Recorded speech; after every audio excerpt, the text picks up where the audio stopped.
You're impossibly fast and strong. You gotta give me some answers. I'd rather hear your theories. I have considered radioactive spiders and kryptonite. It's all superhero stuff, right? What if I'm not the hero? What if I'm bad guy? You know what you are? Your skin is hail white and ice cold. You don't go out into the sunlight. Say it out loud. Say it. Vampire.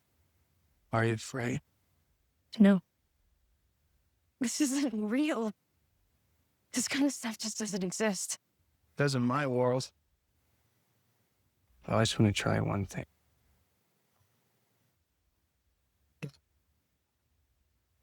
All right, here we go. My name's Todd Adams. And this is Kathy Adams. Welcome back to another episode of Zen Pop Parenting. This is episode number, I'm not sure when, but I'll be able to figure it out. What do you? I just like us to give the number because you always say, I don't know. I know, and I don't know it, so I can't make it up. 8:37, I think. Nice. Right. On the fly. And what is Zen Pop Parenting, sweetie? It is where Gen X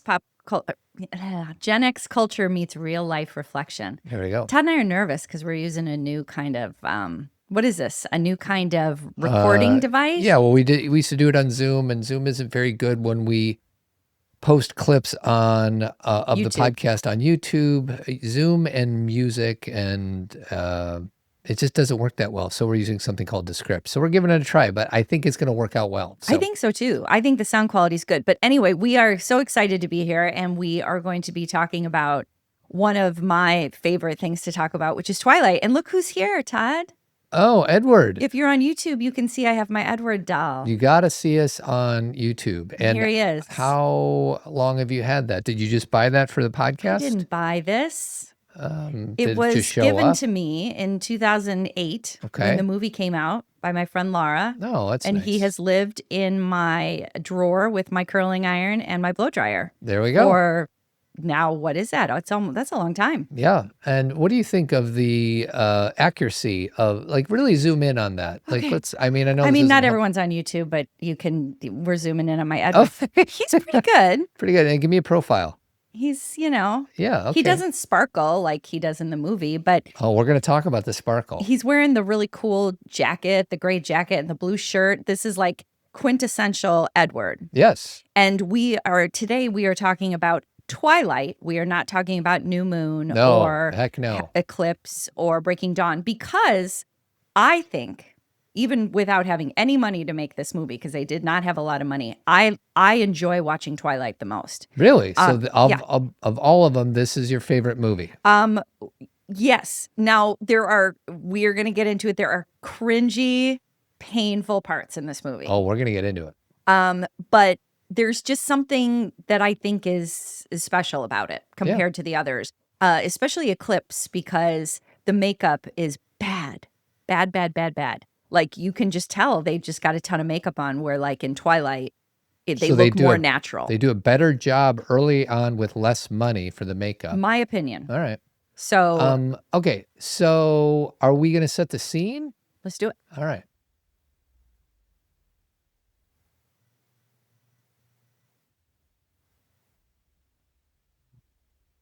All right. I'm going to set the scene just because I know you're going to be doing a lot of talking Yes, in please. this podcast. You can go first with all the topics. Yeah, and there's some categories that I don't even have anything on. Okay. So this came out in 2008. Mm-hmm. This came around the same time as Harry Potter. Yep. And Hunger Games hadn't happened yet, but it was on its way. Yep. And there's just a lot of vampires.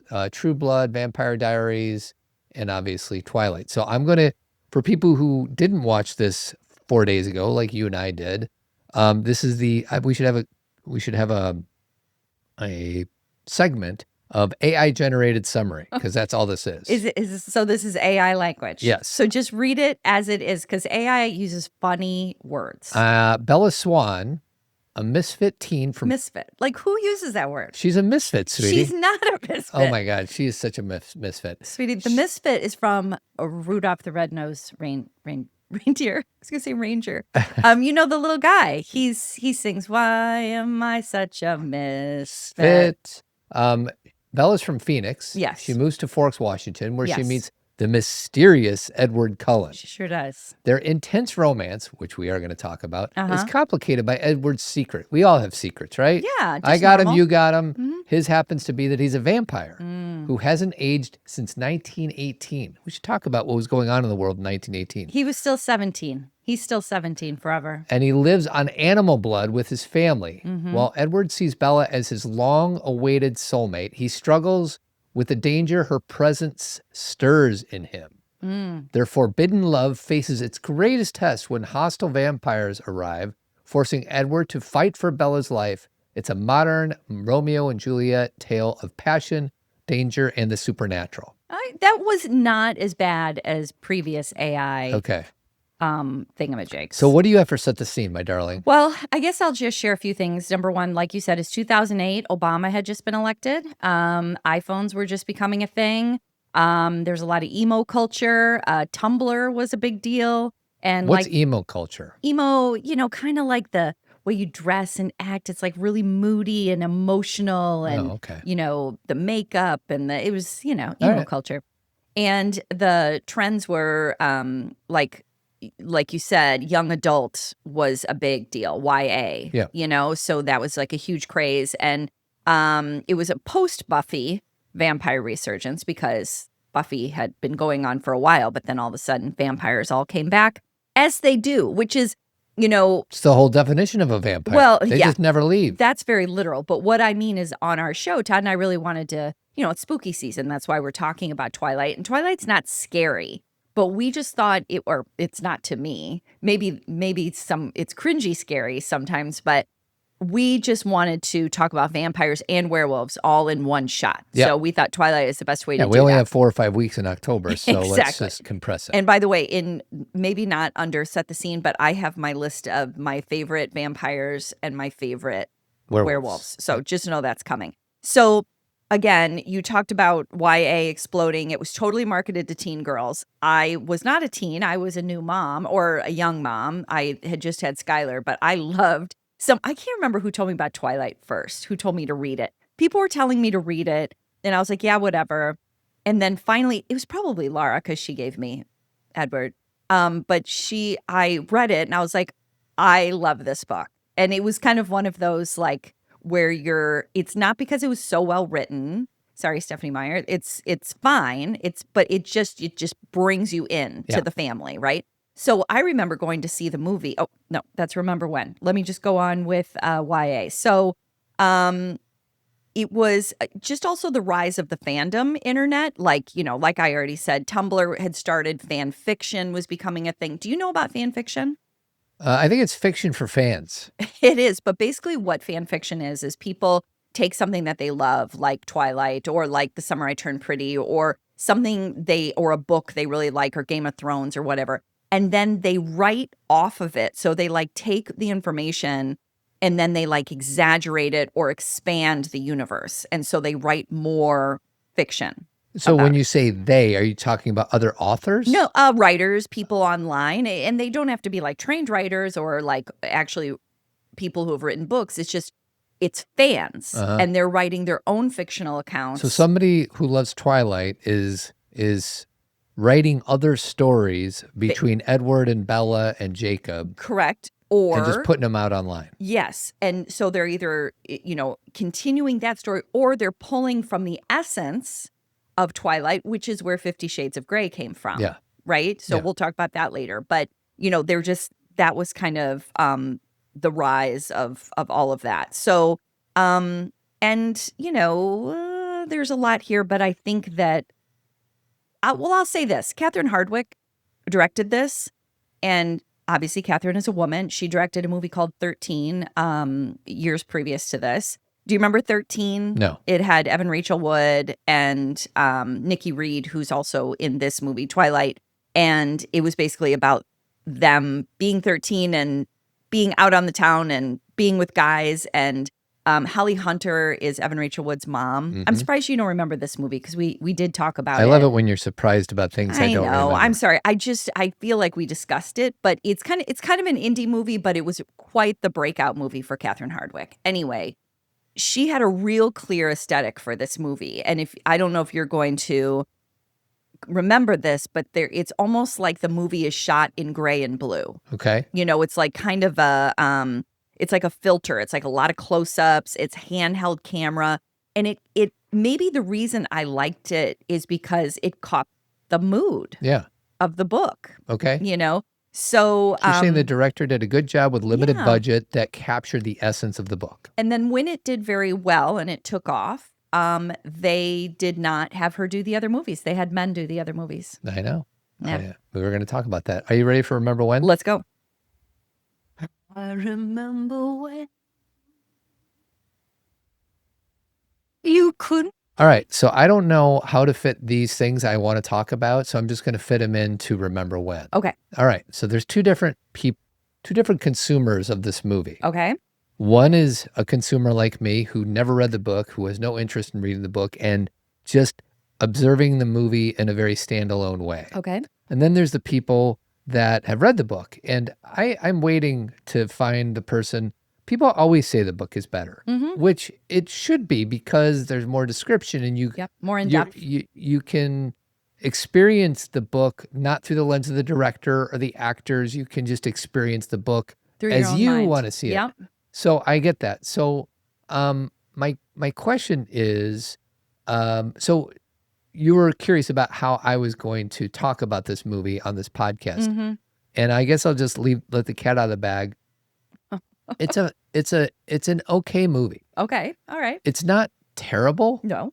I know that Twilight was in the stratosphere for a long time. So obviously it's hard to keep those expectations low. So it's an average movie, and I have a feeling if I loved the book and enjoyed the book, I would probably like the movie more. But just as a standalone movie, it's fine. There's nothing great or bad about it. I think that's fair. Yeah. I think that you don't, to your point, you don't come into the movie with the knowing all the characters and, having read it. And you also don't come in with the same kind of, I think there's a very feminine desire kind of part of this book and movie. Sure. That I've tried to explain to Todd a number of times. And when I say tried, I don't mean he hasn't understood, but it comes up, occasionally about why women or young girls tend to like this. And to me, it makes perfect sense. And I don't think it's a big mystery. Right. It's because Bella is like this normal person, and this guy who happens to be really attractive and just really all these things. Pale skin and all. Is obsessed with her. Now, I want to be really careful with that because not all obsession is good or healthy, and that can be a red flag in we're real going to life. talk a little bit about Edward's obsession. Yeah. So there are, we have parameters here that we're going to try and stay with him. But it's this feeling of having someone be like, he literally says to her, "You don't know how long I've waited for you," right? That is something that is very nice to hear. Yeah. It's something where you're like, oh my gosh. Even though the first time they lay eyes on each other, what does he do? He puts his hand in front of his nose. Yeah. Because she smells so enticing to him. Yeah. And I guess vampires, they have a better sense of smell than us humans, I'm guessing. Well, they smell humans like you smell Steak? like barbecue food. Yeah, like steak. Yeah. That makes sense. But she is he wants to drink her blood. And he's struggling to not. In the same way I want to eat that ribeye steak. And let's go deep on that. It's a little early with rolling in the deep, but I'm going to do it anyway.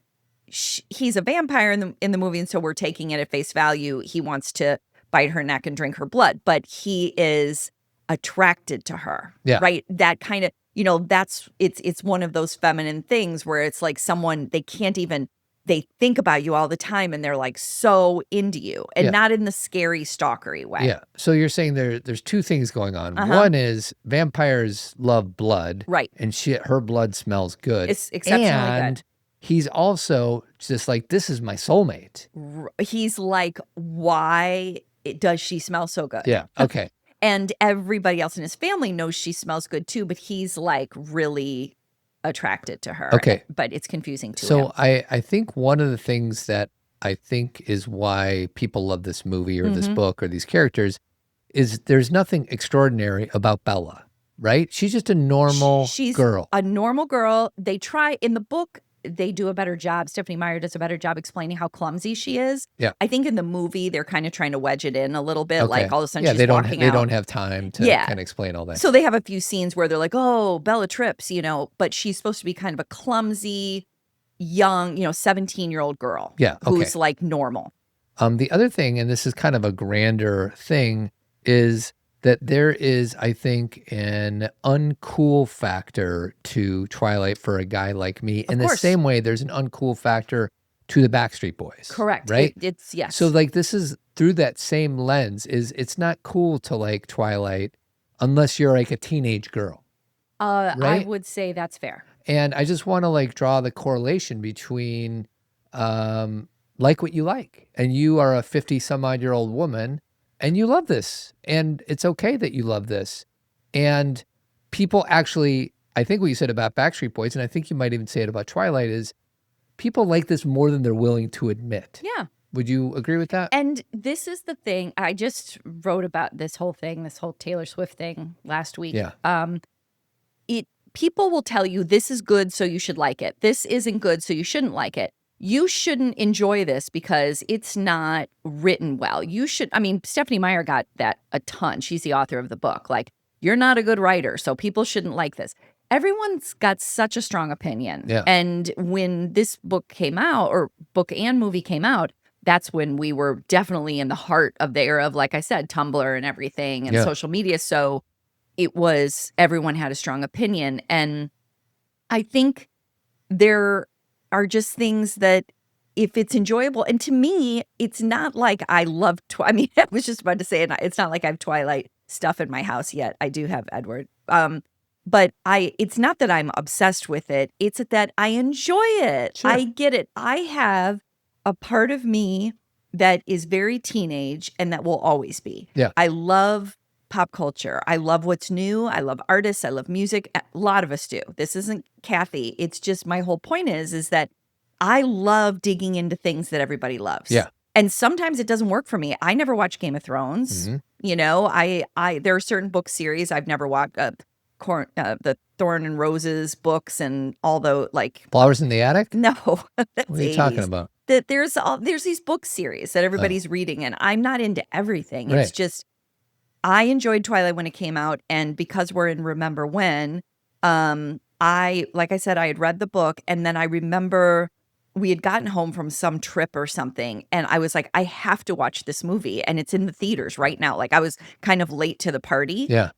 And I found out it was only playing one place, which was in Rosemont at Movie Co. And it was only playing it 2 times. Yeah. And I had to get in the car and go. And unfortunately, I had a headache during the movie. Oh, that's but terrible. it didn't keep me from really enjoying it because I had just finished the book. Right. And so it was kind of a it brought me into the world because there was so much more to go. I had other books to read.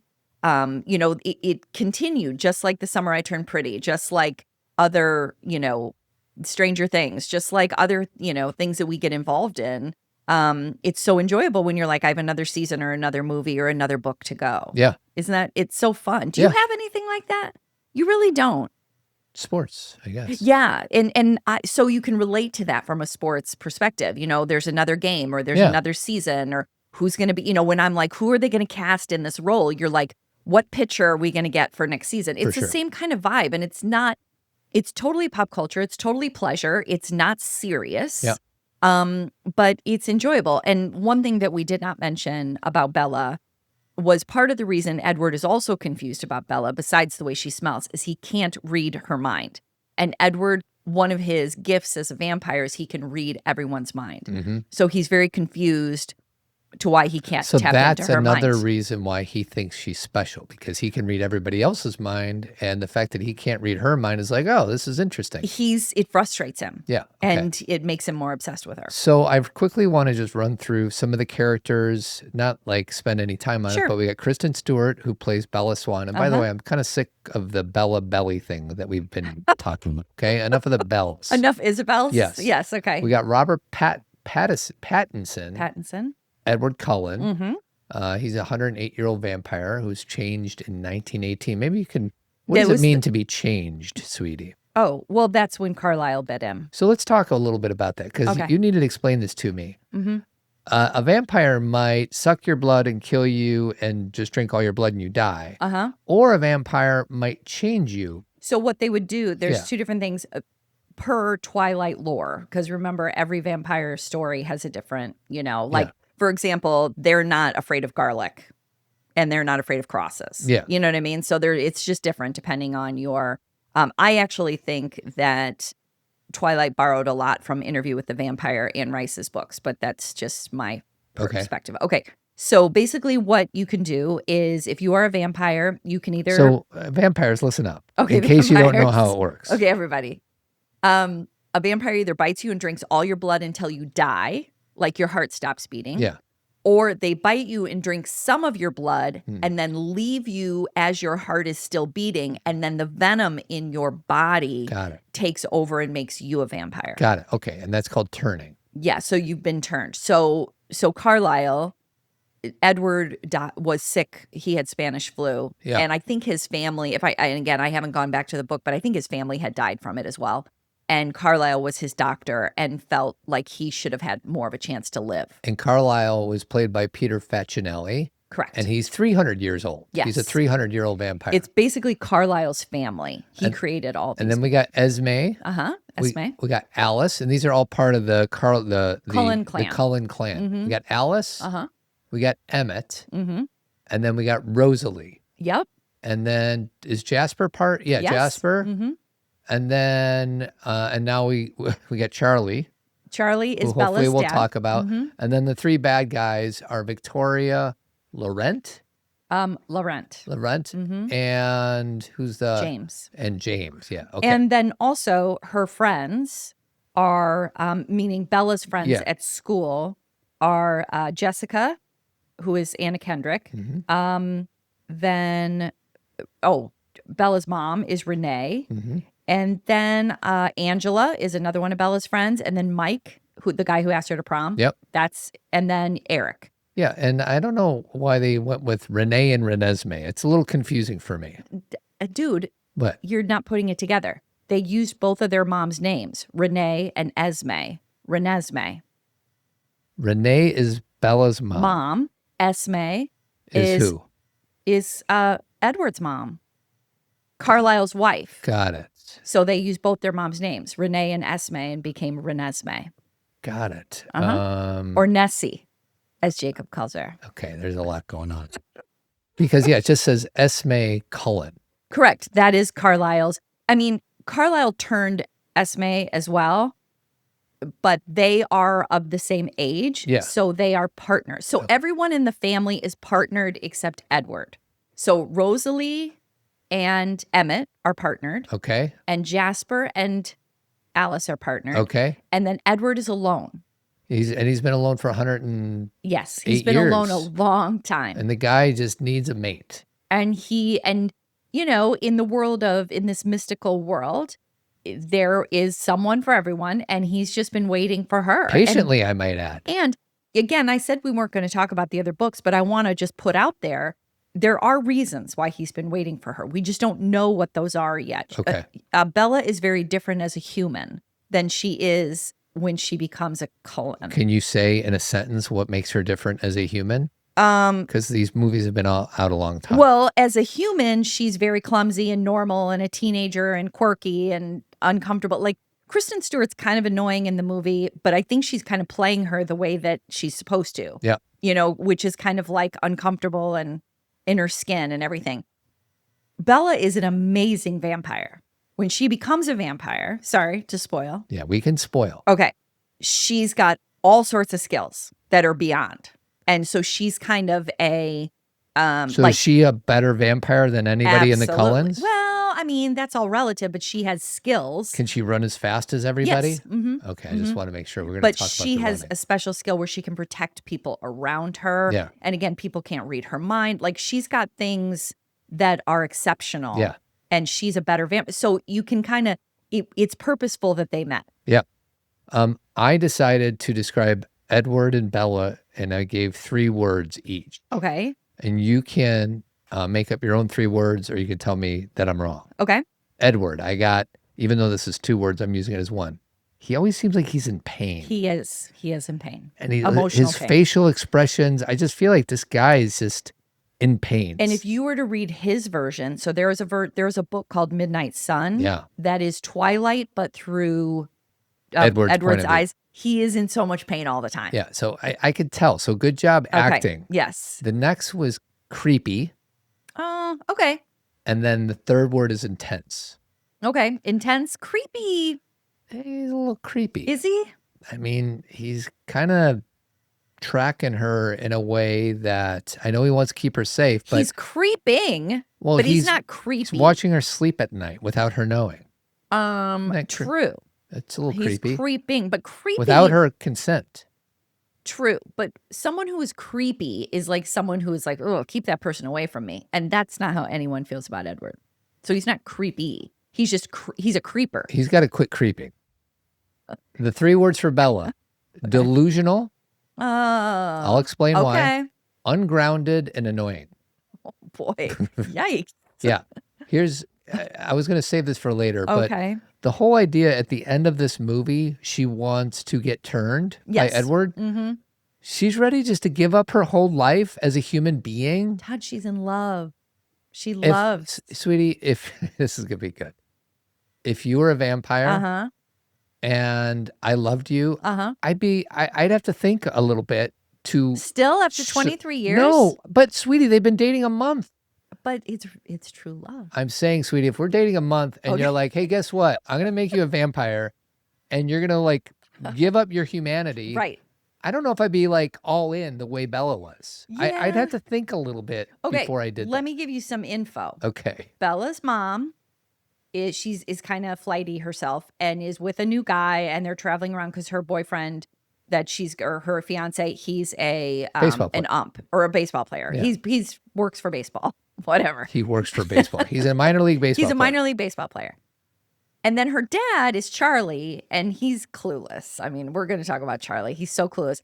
And otherwise, she doesn't really have any friends except these new friends at school that she's known, like, for 2 weeks Yeah. or whatever. So it's not like she's like, this life I'm living is so incredible. Life isn't that great for her. No. And I don't think she's miserable. I just think when you're like, she's going to give up everything, in her 17-year-old brain, she's like, what? Like, and it's not as if she's going to give up everything. She's going to give up her humanity.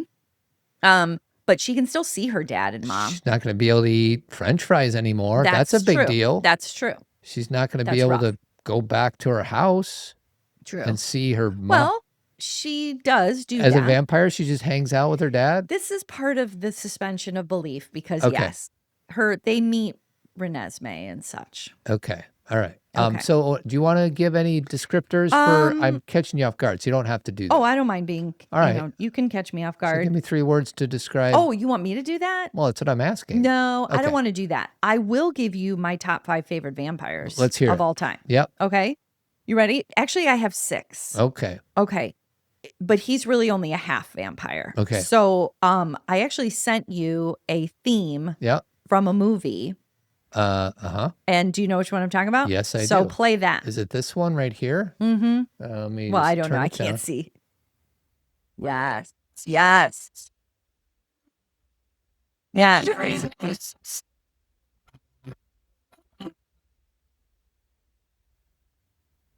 So everybody, I had to show Todd The Lost Boys. He had never seen it before. Yeah. And by the way, I like Twilight better than Lost Boys. Oh, interesting. Yeah. Okay, so The Lost Boys, that's about vampires. And I like Michael, who is a half vampire because he does get bit, and he drinks the blood that Kiefer Sutherland gives him. David, I think, is his name. And so he starts to become a vampire. He starts flying, and his brother Corey Haim or whatever is like, you're a vampire now, but he doesn't make it all the way because they break the spell. Yeah. As they do. So Michael is my my 6th. Okay. Do we want to talk about Corey Feldman at Sure. all? Yeah. Should I play the thing that you did? What did I send you? I You can't sent me remember. a Corey Feldman in Oh, concert. don't play it yet. Okay. Okay, this is my quick Corey Feldman, my Corey and Corey. And my friend Nora listens to this show, and she and I talk about the Coreys a lot. Okay. Corey Feldman and Corey Haim were in a lot of 80s movies together. Okay. And The Lost Boys was one of them. Corey Haim, unfortunately, he passed away, but Corey Feldman is still out there doing his thing. And he was highly influenced by Michael Jackson when he was young. So he still dances like Michael Jackson all the time. But this other thing that he does is he's in concert a lot. Like he has concerts, but he doesn't have his own music. No. So he sings the theme songs from all the movies he was in. Love it. So That's what like I would do. he will sing that song Yeah. that we just played. He will sing. There was this other movie that he was in called Dream a Little Dream with Corey Haim and also Meredith Salinger, who's now married to Patton Oswalt. And there is this Michael Damian song called, I think it's called Hey kids, rock and roll, rock on. And that's a Michael Damian song. But Corey Feldman goes out on the road, does his Michael Jackson moves, and sings this song. Here we go. Bless his heart. Corey.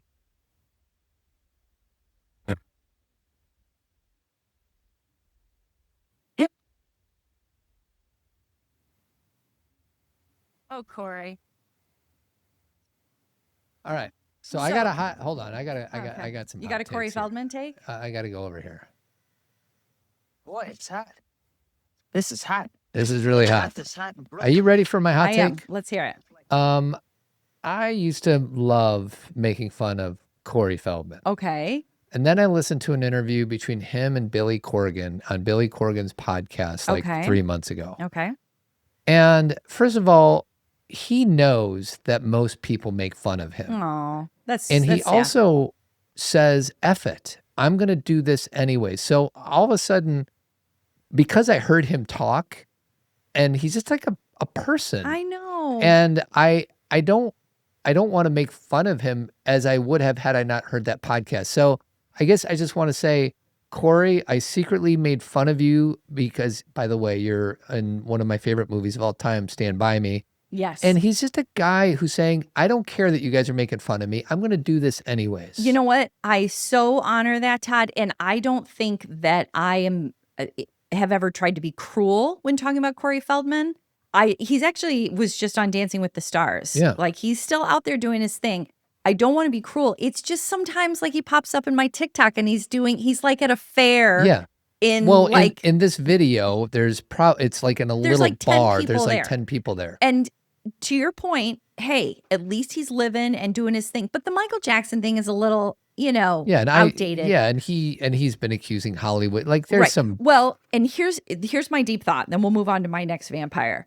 He and Corey were both abused. Yes. Both Coreys, the Coreys. And there's actually a movie called The Two Coreys that I have seen. It's documentary. Of course you have. Or actually, it's not a documentary. It's people are acting. Yeah. They were abused and they have been trying to talk about it, or Corey Feldman has, and he keeps thinking that people are like he was going to show this documentary about it, and that day that he was going to show it, all the lights went out and someone like stole the movie, and he's like, I can't show it because I'm being preyed upon. It's a big thing. I don't know what's true or not, but he did accuse Charlie Sheen of abusing Corey Haim on the set of Lucas. Interesting. We just watched Charlie Sheen's documentary, and they bring it up to him like, do you have What any happened? response? And he's like, no. Fabricated, Fabricated. So I don't know Corey Feldman's story. I just know that he shows up on my TikTok and then he sings the songs from the movies he was in. Yes. And that's all. Okay. Who's your next vampire? So that was number 6, Michael. Number 5 is Count Chocula. Oh, interesting. Do you like Count Chocula? I think I was more of a Frankenberry person. But what do you like about Count Chocula? Well, he's just a childhood friend. I don't even know if I ever got Count Chocula. It's just when I see the box. Yeah. Frankenberry. Do they still have that in the grocery store? Sometimes they do it as a throwback because people our age would buy it, for their kids and be like, you got to try this Count Chocula. Don't be scared. I'm the super sweet monster with the super sweet new cereal, Count Chocula. Careful. Here's the super sweet new cereal. See, Frankenberry. And then there's Boo Berry. Boo Berry, that was the last one. Yeah. And Boo Berry is really cute. Kind of reminded me of Casper a little bit. He was a sweet little ghost.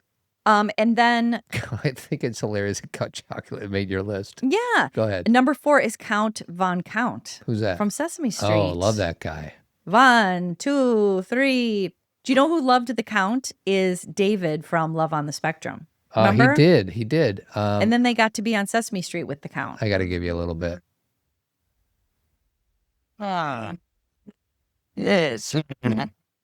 Full greetings. It is I, the Count, and it's time to answer that fascinating question. What is the Sesame Street number of the day? Let's count the... As a kid, Count was not my favorite, but I think as I grow older, I kind of have appreciation for Count Von Count. He was not my favorite. Snuffleupagus was my favorite, but in the world of vampires. Was Snuffleupagus really your favorite? Yes, he was everybody's favorite. You couldn't, No, nobody saw him. He most certainly was not everybody's favorite Well, because he's I'm mine. part of everybody. And As a kid, because remember, he and Big Bird were best friends, and then I can name you 5 Sesame Street characters better than Snuffleupagus. from our childhood or from our girls' From childhood? ours. I can give you 3 off the bat. Okay. Ernie, Cookie, and Grover. Boom. Okay. Well, I agree with A lot more that. personality than Snuffleupagus. Oh, I He love was Snuffleupagus. Snuffleupagus was more of like, let me see if I can put it to a sound. No, that I don't agree. He was sweet, and he was Big Bird's best friend. It reminds us of our rabbit. Yeah, Gus. he looks like Gus. Yeah. Okay. So my number 3 vampire Yeah. is Nandor Oh, from my What We Do in God. the Shadows. Love Nan. Every vampire on What We Do in the Shadows is awesome. Yeah. And, especially what's the guy when he puts a toothpick in his mouth and he becomes Jackie, whatever. Yeah. What is But anyway, What We Do in the Shadows is great, but Nandor has always been my favorite. And In the Ottoman Empire, which meant a lot of killing. I was relentless. They would call me Nando the Relentless because I just never relent. he is Nandor the Relentless. that is a funny show. He was my favorite from the beginning. I was like, this is my guy. So number 2 Mhm. is from the Anne Rice books, Lestat, who is or Lestat. Here's the hard thing about books is like you read it the way you read it in your mind. I think in the movie they say Lestat, Mhm. but he in the movie is played by Tom Cruise. Anne Rice wasn't super happy about that casting, but I was okay with it. He did a pretty good job. Want to hear a little Lestat? Sure. It's so easy. He almost feels sorry for you.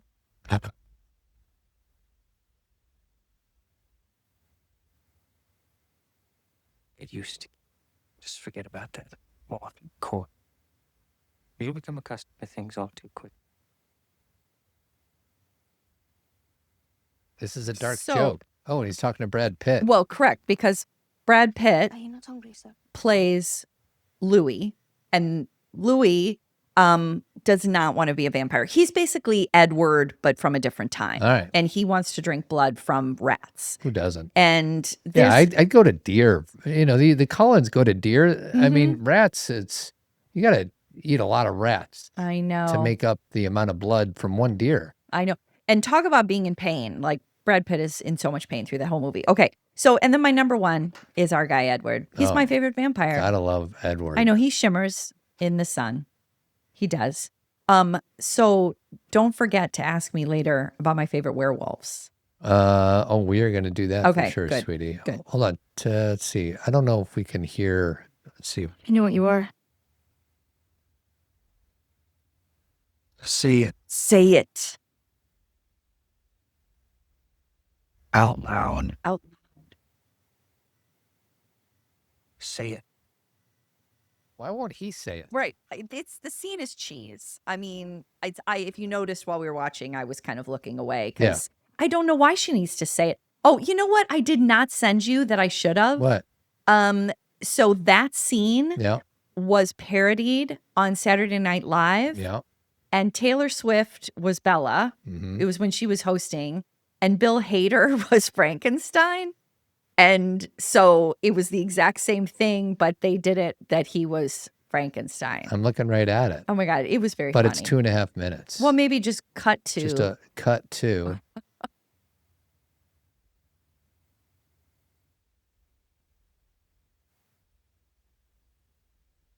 Why won't you kiss me? Because when I kiss people, I tend to accidentally choke them to death. I want you to try.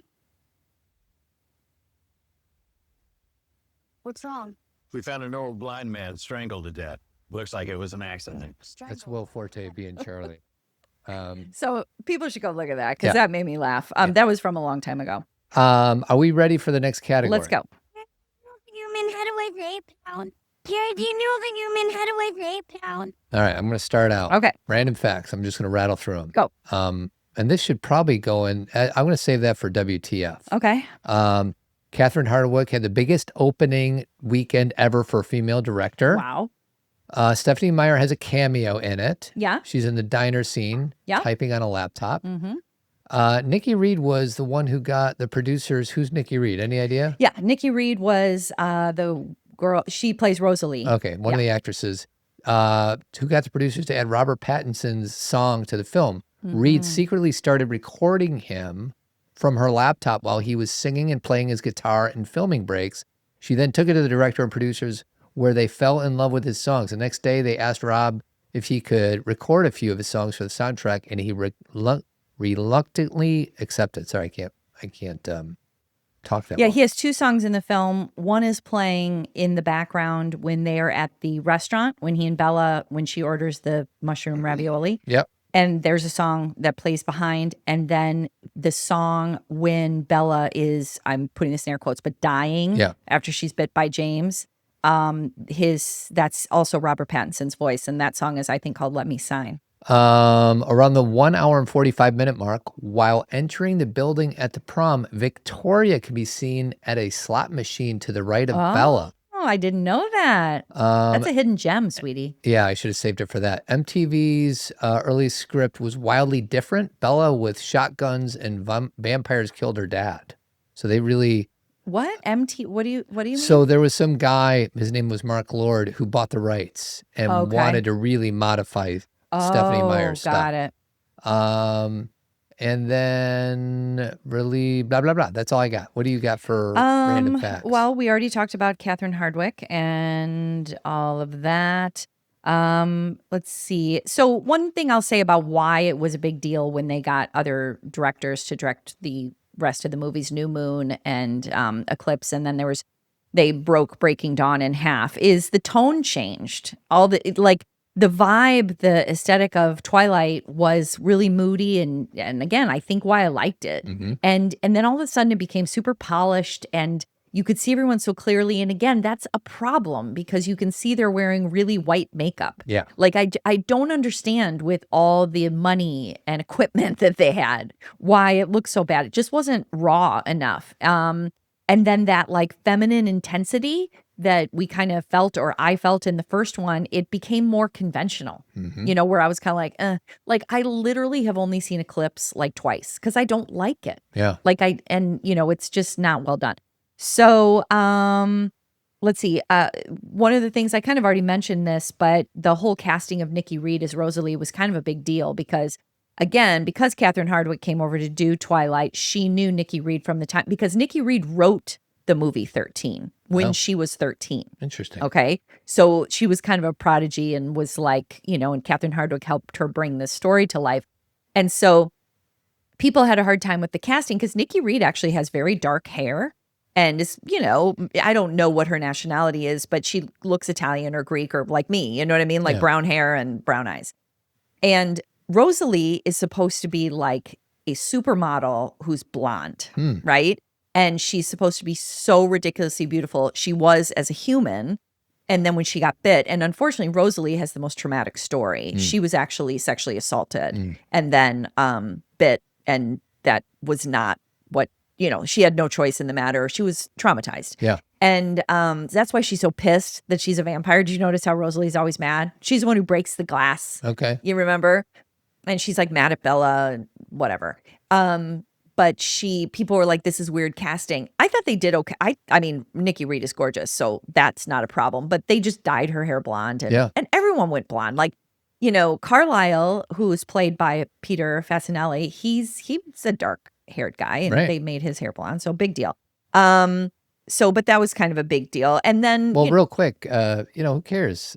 Red from Shawshank Redemption was supposed to be a white Irish dude. Right, right. And they cast Morgan Freeman. Here's the thing about when something becomes a phenomenon. Everybody has an opinion, right? Like when you have something in your mind about who's supposed to play the character, and if they don't perfect it, just like I was talking about Tom Cruise to play Lestat, like when Interview with the Vampire was being developed as a movie, you know, there's a lot of commentary about he should not be playing this. And even Anne Rice was like, he should not be, you know, people have a vision and someone has to like, you know, it makes it harder. Yeah. They have to prove themselves. Yeah. Having to act out someone who's still alive or someone who's part of a big fan fiction would be really intense. No doubt. I don't know if I would want to do that. So let's see if there's anything else of importance. I guess random facts. I could talk real briefly about Kristen Stewart and Robert Pattinson's relationship.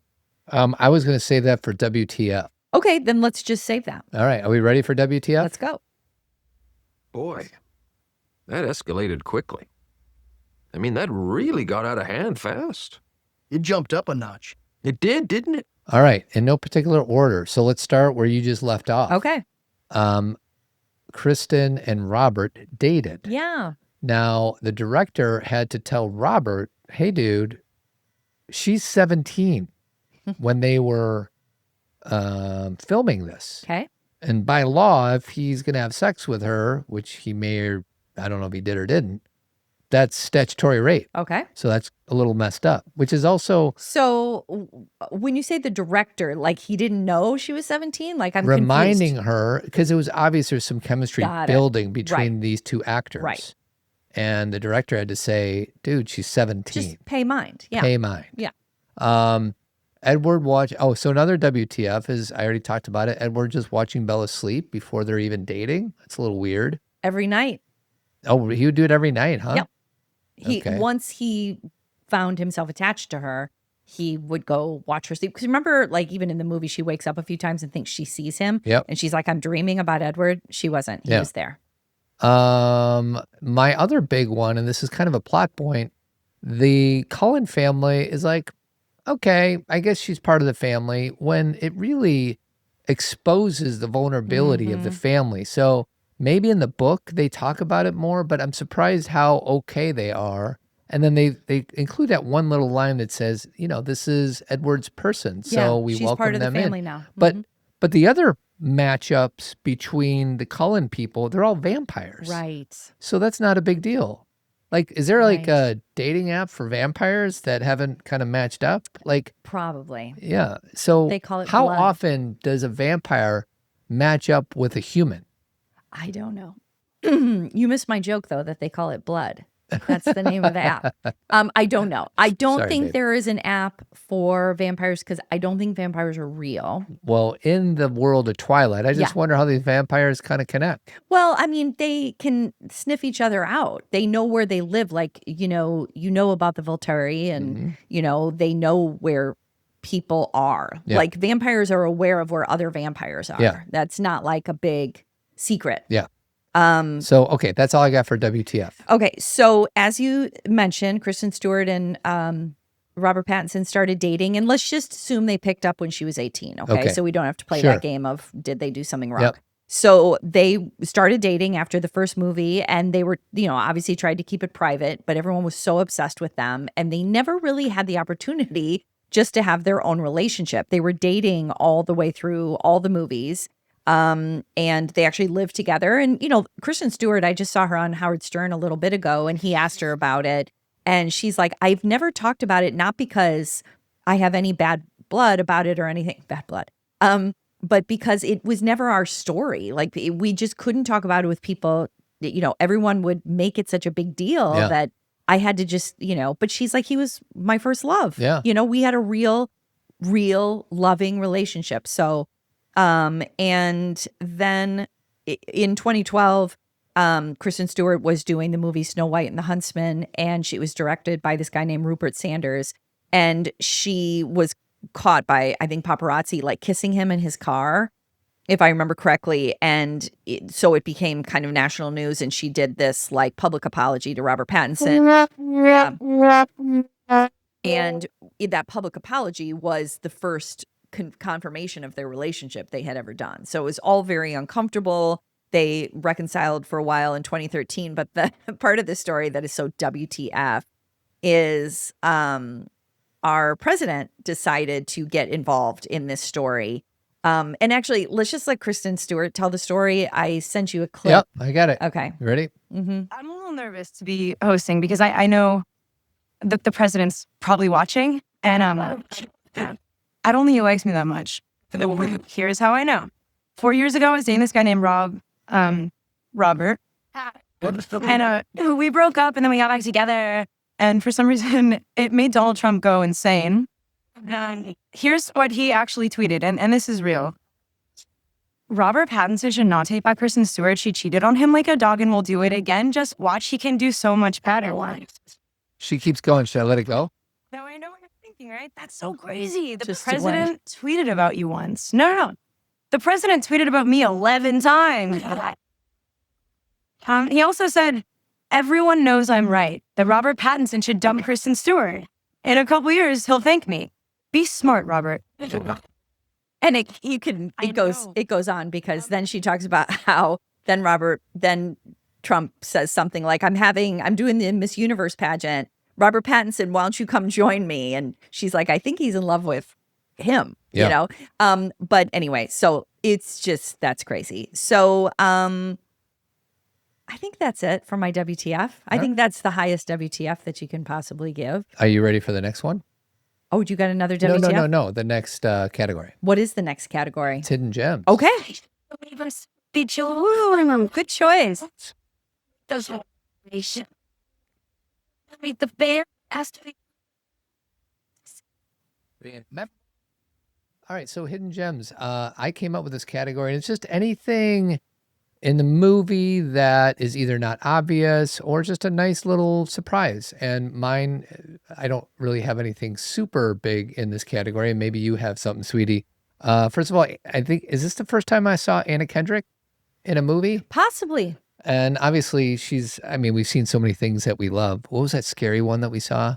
A Woman of the Hour or something. So I scary. can't remember, but it was a Netflix show. And then the Native American man was the Billy Black. Billy Black, but he's also the guy from Dances with Wolves and Yellowstone. Oh, yes, I recognize him. So from anyways, Yellowstone. I just thought those are my hidden gems, those two actors. Are So you sure he's the guy he's not Kicking Bird? I think he is Kicking No, Bird. he's not. That's a different guy. I promise you. That's Graham something. Okay. Because he was nominated for an All right, Academy Award. I could possibly be mistaken. So anyways. But I do think he is the guy in Yellowstone. Yeah. I think we could be wrong. No, he's definitely the one in Yellowstone. Okay. I know that. All right. Unfortunately, my hidden gem, you already said it, which is fine. I stepped on your category, sweetie. That's Sorry okay. about that. It's that Robert Pattinson songs are in the movie. The first one is called Never Think, and during the restaurant scene, and the other one's called Let Me Sign. And they're really powerful. They're good. All right. When I first listened to those songs, I was like, that's his voice. Like, it's very different. And you are a big fan of his music. No. No. No. He and Suki Waterhouse are now together, and Who's Suki Waterhouse? they have a child. I feel like I remember that lady. You do. She was in Daisy Jones and the Six. She was the yeah, player, yeah. the piano player. Blondie. Mm-hmm. Yeah, I remember her. Mm-hmm. Okay, are we ready for the next one? Okay, go ahead. What is the next one? Is that all? New category. It go? Wouldn't that it? I know. No. Grass is growing. So this is if there's any part of the movie that you just kind of don't like or thought was stupid or just wanted to skip over, what might that be? And for me, it's kind of all over the place, but just the way Edward is always in pain looking at Bella, it's just annoying, but it's not like I can go pee during that because it happens during the entire movie. Okay. So this category is about a scene that we could leave for a bit, or it's about a part that we could move out of the movie. Exactly. And then the only other part is, and maybe you like it, just the whole sparkle thing. I'm just like, He shimmers. He does shimmer. And it's also kind of annoying that it it's so against vampire rules. Yeah. So it's a little annoying. I thought I knew the rules, and now Well, I kind of feel like we stayed away a little bit, or we moved away from that whole thing where you're talking about the cult. You keep making those sounds. Do you know that? I do. What is that? It's me putting the mouse adapter back in. Got it. Okay, because that's like it's been like 3 times. It's fine. Doesn't hurt my ears or anything. I just didn't know if you knew Yeah, it was yeah, yeah. happening. So we kind of moved away from why the Cullens accept her. And I think part of the reason they accept her is because they have been with Edward for over 100 years and he has not had a partner. Right. And so I think if he's coming home and saying, hey guys, I found someone I'd like to be with, they're going to be pretty thoughtful. Sure. And now Rosalie doesn't like it. No. Jasper is freaking out because Jasper is what we call a baby vampire and he doesn't have the control. He's brand new. He's brand new. So here's a funny thing about Carlisle. Carlisle is a doctor. So he works with blood all day long. Mm-hmm. He has a high tolerance. No problem. And He can curb his compulsion. He can curb his compulsion. And you may have already said this, but the Cullens are vegetarian vampires. They eat which deer means blood. They do not eat people. And so he's like taught them how to control themselves. Now, Jasper, he's just not there yet. No. Jasper is a big part of New Moon. At the very beginning of New Moon, Bella is opening a birthday gift. She cuts her finger on some wrapping paper and Jasper leaps for her. Oh boy. Yeah. And so it kind of starts this whole chain of events. Does Jasper and the rest of the vampires think Bella smells as good Yes. as Edward does? Yes. There's actually a scene in the movie where Alice goes, oh my gosh, Edward, she does smell as good as you said. Oh, So they all know she smells. And if you remember the baseball scene, which is my favorite scene, but we'll get to that, is when Laurent and James and Victoria show up. They're kind of trying to hide Bella and they almost get away with it. And then this wind comes and blows in it, like, they do it in slow motion. And the wind kind of goes toward James and he can smell Bella. Yeah. And so it's a big part of her. She's powerful in some way. Sure. Which we don't know until Breaking Dawn how that goes. So what's my part that I think we could do without? Yeah. What's the time to move on? Okay, so I have so many as well. I think I will just choose a line that in the book didn't bother me, but when Jacob did it, it was pretty bad. So I sent you the clip so you can play it. Well, I mean, you sent me a lot of clips. Well, I think it's this Jacob, one. yeah. Bella! Where the hell have you been, Loca? Oh. Oh, that's it? That's it. Oh.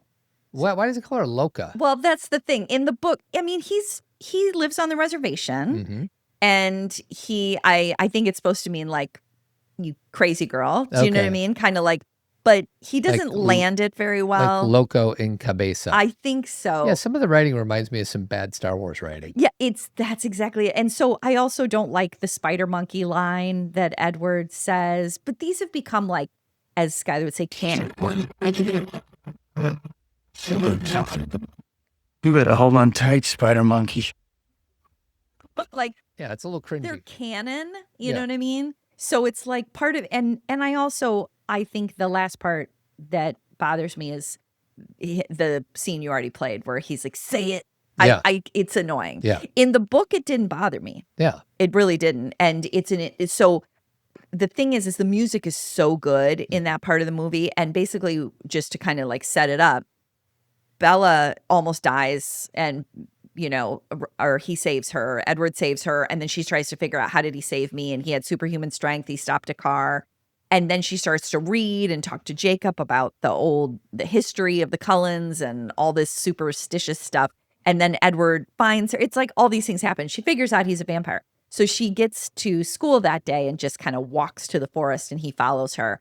And then that's when that whole scene happens. So it's a powerful lead up, but the actual execution is, it's kind of embarrassing for me to watch. Yeah. Okay. So that's my answer. All right. Are you ready to roll in the deep? Can I do my werewolves? Sure. Let's do some werewolves. Okay. Are you ready? I'm ready. Okay. Top 5 werewolf. Okay. So I have 6. Oh, so you have 6 in each of your top 5s. Correct. Okay. I couldn't not. So number 6, have you ever seen An American Werewolf in London from 1981? No. So David Naughton's in the movie, and it was I saw it way too early. I was too young, and really I don't know if I even saw the whole movie. I know that he was an American going to London. He was a student, and he was bit by a wolf when he was with his friend. But anyway, he turns into a vampire, or excuse me, into a werewolf. And John Landis directed it. Okay. Okay, that's important for you to know. Okay. Are you going to play something? I'm going to play this. Yes. I think this is one of those songs that everybody loves. Everybody loves this song. What song does this? What Warren movie does Zevon. this? What movie does this song remind you? The Color of Money. Very good. You just gotta wait for the word. I saw a werewolf with a Chinese menu in his. There's a lot in that first line. He saw a werewolf with a Chinese menu in his hand, Yeah. walking through Soho in the rain. Yeah. Okay. Next one this is one you might not have seen. I saw this movie in 5th grade at my friend Jody's house, and Silver I shouldn't Bullet? have seen it. No, but close. It was called The Howling. Okay. Is And that a Stephen King thing? It was not, but Dee Wallace was in it, and you guys might know Dee Wallace from E.T. She's the mom. Oh yeah, I remember that. And movie. in The Howling, her name is Karen. And again, when I was young, I didn't really understand what was going on. But what I knew is that she had finally gotten bitten. She was a journalist, and she was trying to like tell this story and help people. And at the very end, you thought she got bit, but then you're like, maybe she didn't. Mm-hmm. And then she went on the news at the very end, and she said, I have a report for us tonight, and I want everyone to pay really close attention.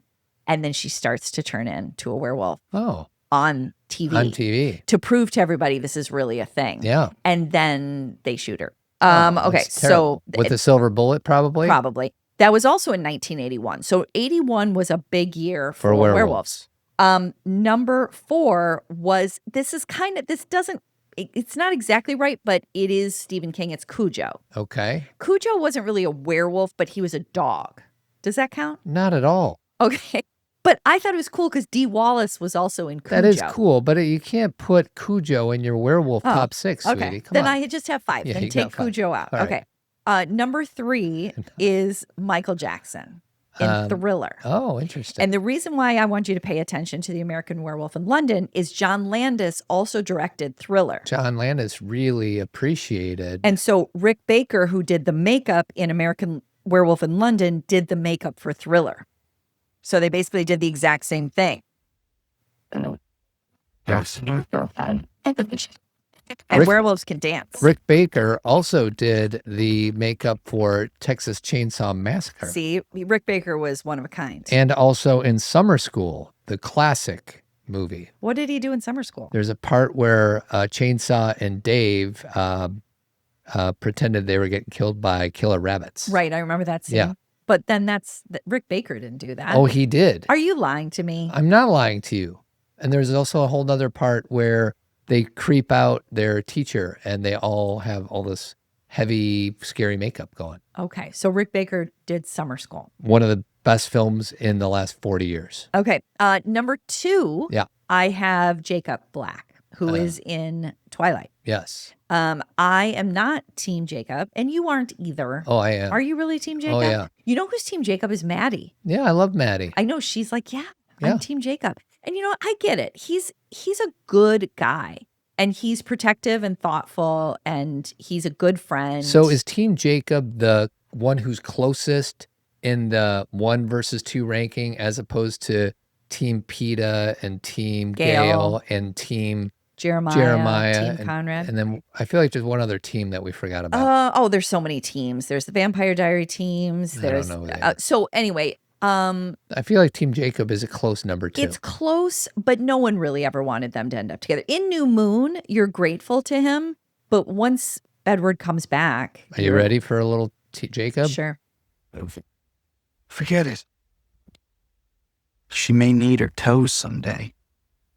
And let's face it, I am hotter than you. Damn right he is. Yes. Guy is chiseled. Because remember, Edward is very cold. He's cold and he's skinny, doesn't he? He's not shredded like Team Jacob. Well, Edward looks No, pretty he's good. not. No. Okay. Well, anyway, Team Jacob. So little story about Taylor Lautner, who plays Jacob Black. He was cast for the movie Twilight. And he was kind of a young guy. And if you watch Twilight, he's got like his long black hair and he's just, he looks like a kid. He looks young. They said all along, we're going to cast somebody else for New Moon because we need somebody who can get buff. And Taylor Lautner said, give me a summer. Yep. Let me work on my body. Oh, and he worked on it. Growing and let me see what I can do. And he did a good job. Yes, he did. He got really ripped and he was able to be Jacob for all of the movies. And he had quite the fame there for a while, dated our friend Taylor. He did. She's written other things that are about her making mistakes, but her only apology song was written for Taylor Lautner, who played Jacob Black. And it's a song called Back to December. And it's because she didn't treat him very well. That was the bonus song that we saw in Denver. When That's we right. Went to see her. That's right. And so it's really lovely. Love you. And then the cold came, the dark days when fear dread. You gave me. One of my favorites. It is. And then when she was redoing her albums, because this was on the Speak Now album, she had Taylor Lautner come be in her video that she did where she had a vault song that she released and he was in the video. And then he got on stage with her at the concert and he's married now to a woman named Taylor and Taylor. That's hilarious. I know. And they are kind of popular. They have a podcast and stuff. Anyway, just a little pop culture side note. And then my number one, Todd, do you know who my number one wolf is? I do. Do you want to play a clip from Sure. his movie? Hey, how you doing? Hey, saving dance? You'll have to ask my answer. Stay away from her tonight. I'm warning you. So Styles. what are we listening to? This is Teen Wolf, baby. Teen Wolf 2 with Jason Bateman? No, it's Teen Wolf 1 with Michael J. Fox. He's about to see Boof. Yeah. And You still want to dance with the wolf?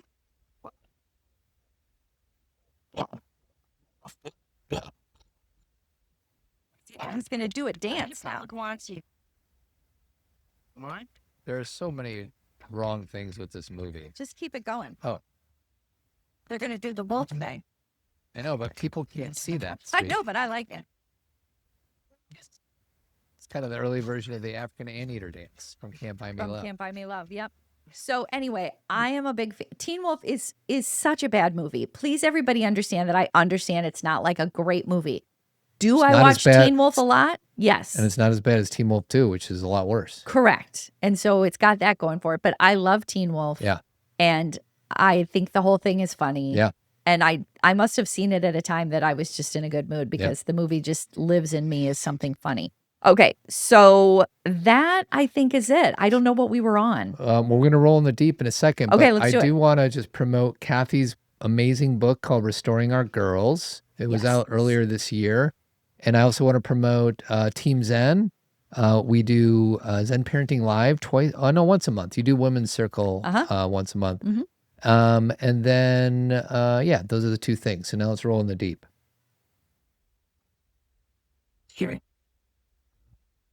Rolling in the deep. You have All right. I got absolutely nothing. for Okay, this. so just a few things that I'll say about Rolling in the Deep. First of all, something that I really already kind of spoke to about why teen girls really liked this movie is it really has that emotional undercurrent of that kind of longing and danger and first love kind of vibe, right? Mhm. It's like you want someone to want you that much. And I think women, can relate to that as well, regardless of where they are in their life of this of being desired is a really lovely thing. And girls felt really kind of seen by Bella because, as we said, she was kind of a loner. She was clumsy. She was an outcast, even though she's not, when she gets to that high school, everyone's like, Bella, be my friend. So she's not that much of an outcast. No, she's doing fine for herself. And she's kind of blowing them off. They're Yeah. trying to get to know her. And she's like, I'm too busy. I like this vampire guy. And then the whole idea of being chosen by someone who sees you, sees your soul, Edward's like, I know who you are. I see who you are. You are a powerful person. I'm so into you. And what do all people in the world want, no matter who you are, to be seen, heard, and valued, right? Yep. And so it's that kind of intensity that she loves. I also think there was a lot of discussion. And again, about this kind of repressed desire in our patriarchal world. Like this movie, Stephenie Meyer's a Christian, and when she wrote the book, she knew they were not going to have any kind of premarital sex, that they were going to, that him being a vampire keeps him from them getting physical because he's afraid he'll kill her. Yeah. And so it kind of made it this, longing thing and this repressed desire. Now, eventually they do, but Is she human or is she a vampire when they have sex? When they have sex. Oh boy. But they are married. Oh, wow. So they get married. How's Charlie with all that? Oh, that's a whole nother thing. Okay. Charlie, they're not super. She's 18 when Yeah. they get engaged, so it's not great. Skylar's 18. Come on. Correct. Stop it. So there's a lot of that. Now, the deep part is this obsessive thing. So I've used the word obsession, and that can be a red flag in the real world. Like, it can be a sign of an abusive relationship. It can actually be a sign of a certain kind of love bombing, like where someone comes in and is like, I see you, I love you, you're all these things to me. That can be a really significant red flag in the real world. And so outside of Twilight and 50 Shades of Grey and those kind of books, we have to be careful of somebody who is that way. Right. I know the things that. Who, I think they're called Animotion. good job, baby. Yes. So obsession and love are not the same thing. And because I talk to teenage girls a lot, and I've been a teenage girl, sometimes we believe it is. Yeah. Sometimes I remember I had a boyfriend that was very jealous and possessive, and would get really mad at me if someone else talked to me. And then when he would like run away, and then when I'd find him again, he would be like, well, it's just because I love you or whatever. Yeah. And that's not really great. 2 words to people like that. Yeah. Stop it. Yes. Come on. And so that's not great. But this is a fantasy book, and so we try and just Sure. roll with Right. it. Write it out. And one of the scenes that I thought is kind of deep in the book and the movie, but they didn't spend a lot of time on it, is there's a scene after the baseball scene where Bella realizes that she is going to be hunted by James, which is the bad vampire. She and Edward are in the car, and they're driving really fast to get away and to make this whole plan and to tell Charlie she has to leave. And they drive by her friends who are coming out of a restaurant.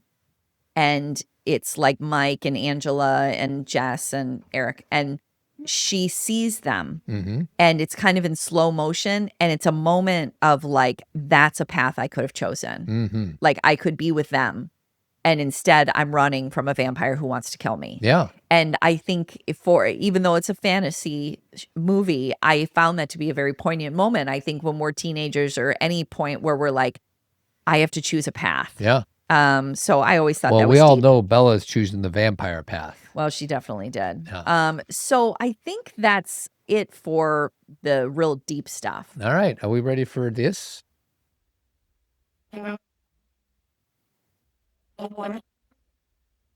Nobody puts baby in a corner. All right. Cringe or classic? You're probably not going to be surprised. I had to go with cringe. Yeah, sweetie. it's pretty cringy. I think cringe. I think it's classic to me, but I understand it's a cringy movie. Yeah. Because I even still cringe. Yeah. But I love it.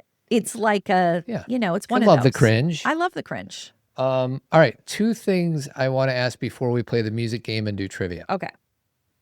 You want to talk about 50 Shades a little bit. And Yeah. is this like an extension of that, like for the adult? Like, It is. what's So the deal? basically what happened is, in fan fiction, this woman, she went by E.L. James, kind of like J.K. Rowling, so you wouldn't know gender. She started a Twilight fan fiction, and I think it was originally called something like Master of the Universe, and it was about Twilight characters.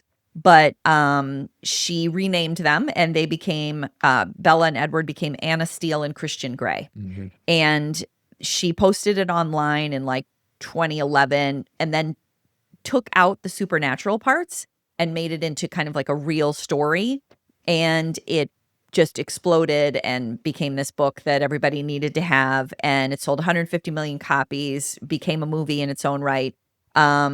And I have read the books. Actually, I liked the first book, and the second book I think I kind of did, but then the third one I think I left at a Weren't these resort, books and I was like, I'm bored. around, these types of books around when we were little kids? Like Jackie Collins, was she an author that kind of wrote sex books for adults that Yeah. was deemed not appropriate, Kind of but smutty. smutty? Like and when I use that word, I'm not trying to put anyone down. I'm saying I read them. Yeah. So, like it's the whole goal, like 50 Shades of Grey is about him being into BDSM. Like Yeah. there's a lot of the whole thing is, and again, Anna is supposed to be like a virgin and she's never been with anyone, and Christian meets her, and it's just like Edward, where he's like, you're the one, and I can't, I have all these other things in my life, but you're the one I love. And it's this intensity, and then he's really wealthy, and so they, Yeah. it's all this stuff. So my other question that has nothing to do with 50 Shades, it's more about vampires in general. Okay. At any point in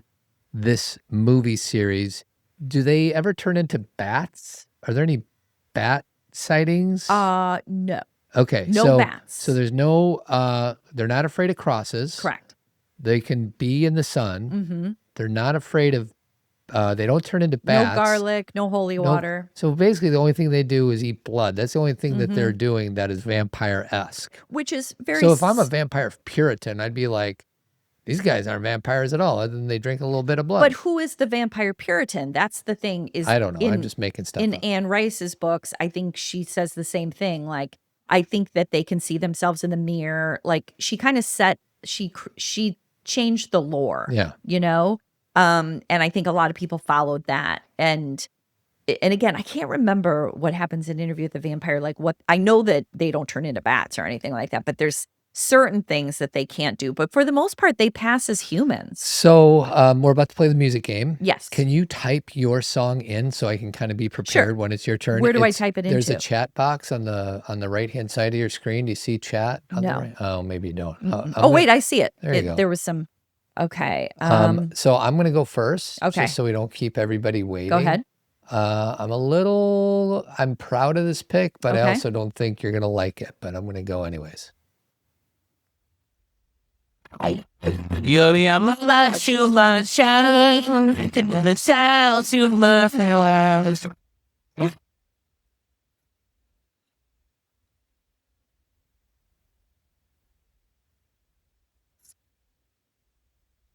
All right. I and- think that's a great pick. Nice. Yeah, because even in the video, Billy kind of He looks looks like a vampire. Yep. It's you that I adore. You'll always be my whore. You'll be a lovely We girl. wouldn't call Bella a whore. I know that's the only part that doesn't work. But he says we must never be apart. That's very Right. Edward-like. So Yes, that's a great pick. And just the whole vibe, it's scary. yeah, and it's kind of a scary little song. So And you didn't say that's Ava Adore by the Smashing Pumpkins. yeah, off of the album Adore. Oh, and then this is your song. Oh, so you already did that. Good, thank you. And then I'm just gonna go here. What's the name of the song, babe? It's called You Found Me by The Fray. Okay, and why is this your offering for the music game? Because it was a song that came out around the time that I watched the movies. Play the chorus. Is this it?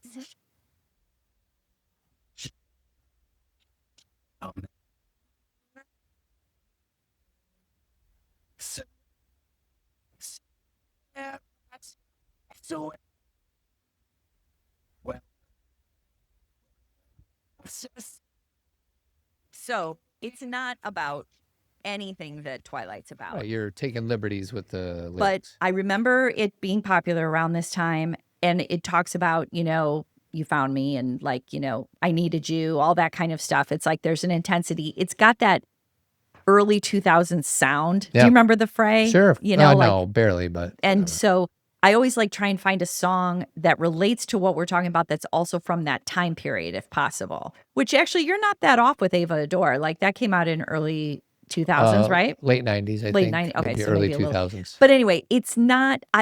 I really struggled with this because the songs that I think of when I think of Twilight are from Twilight, and that's cheating, don't Yeah. you think? Because Yeah. it's got to have the vibe. Right. So in this one, I like my song, but I think yours wins. Oh, wow, look at that. Finally, I got an obvious win. Finally, you've won a ton of times. In the first 3 weeks, and we've been doing this like 14 weeks. Okay, you ready for a little trivia? Sure. All right. First, I'm going to ask you, and this isn't trivia, but just help everybody understand. I'm going to name the vampire. You tell me their special powers. Okay. Edward. He can read people's minds. Carlisle. He's just the dad. He doesn't Wow. have a special power. I thought all vampires No. did. Oh, okay. No, not all of them. Esme. Esme doesn't have a special power. Oh, interesting. I thought everybody did. Alice. Alice can see the future, but it also her what she sees can change based on what people are doing. Emmett. He's just really strong. Rosalie. Rosalie doesn't have a special power. Jasper. Jasper can change people's feelings. Oh, interesting. So he can go in and evolve people's feelings. James. James is like a first-rate tracker. Okay. He can like track people. Victoria. Gosh, I don't remember if Victoria has something special. I don't remember. Laurent. Laurent, no. Laurent. Mm-mm. Okay, so you ready for the trivia? Here we go. Yes. You fill in the next line. Okay. This is Edward talking. What if I'm not the hero? What if I'm the blank, Either the villain or the monster. the bad guy? Okay. Yeah. How many days did principal photography last for this movie? Probably not very long. I'll give you plus or minus 10 days. Principal photography. I'm just going to say minus because. No, guess the amount of days. Oh. Sweetie. You're going to give me plus or minus. Yeah. I thought you meant below No, 10 or above. Okay. Guess how many days? 30.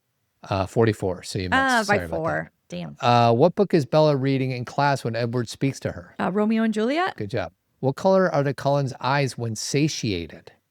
They're kind of like a golden. Golden/amber. Yeah. What color are their eyes when they're thirsty? Black. Very good. What does Edward say Bella's scent is like? My own brand of heroin. Heroin. Very good. What is Jacob's heritage? He's Quillette. Very good. What is James' special ability? You already He's a said that. tracker. What subject does Carlisle say Edward excels in? Ooh, gosh, I don't remember. This may not be true. It says music. Well, he does. He plays, he writes a song for Bella called Bella's Lullaby. And he plays the piano. What was the U.S. release date? Oh, gosh, April 2008? The only reason I ask this question is because it's on a very special day in our family. March 31st? November 21st. Oh, that's Cameron's birthday, November 21st. So I thought it was in the spring. So That's this why I is assumed. the day Cameron turned 1. Yay. Was when and the reason you probably couldn't go out and see it that day is because we were having a 1-year-old birthday party for I our bet. kid. And you went to it with a headache instead Yes. the next day.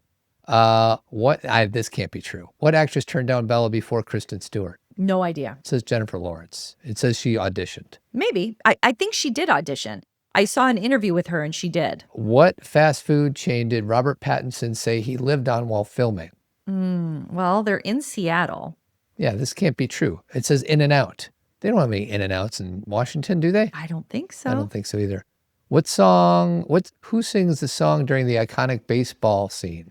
Muse. Very good. And then what is Edward's adoptive mother's name? Esme. Very good, John. Very good, sweetie. You did great. Yeah. So you've at least got to close out the show with Supermassive Black Hole, which is Muse's song. We talked last week. A few weeks ago, we did our favorite song drops in any movie or in any TV show. And my number one was Supermassive Black Hole. So to close out October, we're going to be talking about The Haunting of Hill House. We don't know what we're going to do next week. So if anybody has any ideas, send me an email at todd@zenpopparenting.com. And then we're just going to close out with this baseball scene. Well, I know you cheat. Oh, no, it's good. Keep Is it this there. good? Calm as a sea in Bella. Ready? Read. See you next week, everybody.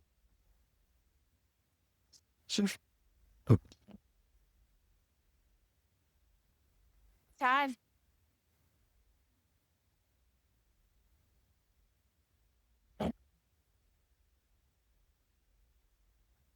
Okay, now I see why you need the thunder.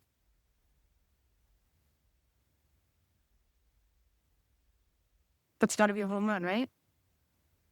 And was very fast.